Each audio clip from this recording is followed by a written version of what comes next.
I had a few people on the forum ask me about how I converted to this 2-barrel and why I did what I did. So let me just show you. First of all, this is the 2-barrel. It's the Chevy style. I wish I could remember the number, but it's the Chevy style carburetor that was found stock on 283 or 307, maybe even a small a smog 350 maybe, but this is just your standard carburetor. There's nothing done to it. I bought it off Amazon for 150 bucks. I figured, let's try it, let's see what happens. I had the monojet on this engine. This is a 250 dressed up to look like a 194. It's 30 over, but it's very stock past that. Stock cam, stock head, hasn't been touched at all. And it didn't, I never liked the monojet, and I suspected there was a fair bit of torque and horsepower available that I didn't have access to with that carburetor. So I bought the advanced adapter, or tran-adapt plate, which is down under here. And I just bolted it on the way that it seemed to fit. I rotated it around until I was happy with it.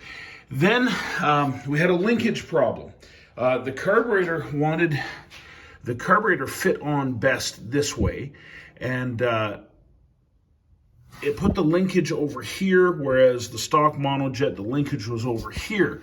So what I did was I took the stock throttle shaft here, let's get this out of the way, here, which is completely stock back to everything, totally as it came from Chev, and hooked it up to this pivot here, and then out of the top of it, how do I get this to focus?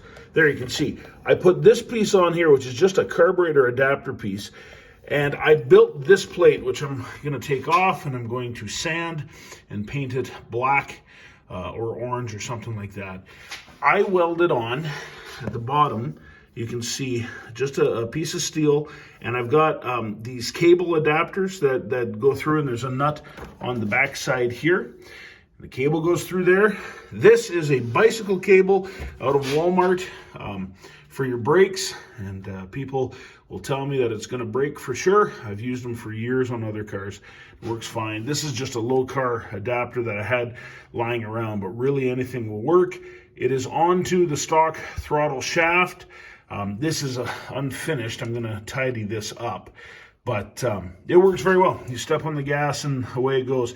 What I really like about this was, really sincerely, it woke this engine up. You step on the gas and the car's even jumpy. And you remember with the old 194s, there was, with the monojets, there was no horsepower to these things at all.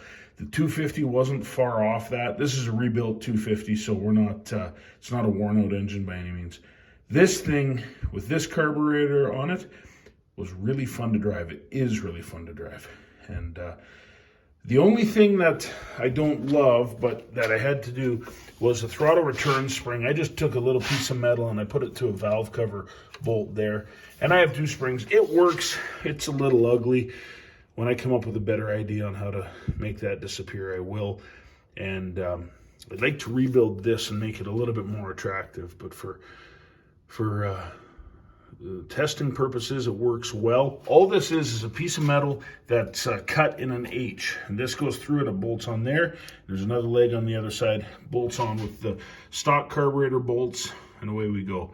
These carburetors, though, seriously, get a hold of one of them. They work really, really well. They're easy to tune, and they respond just as you think they would. They're 150 bucks. I can't even fill my F-150 for 150.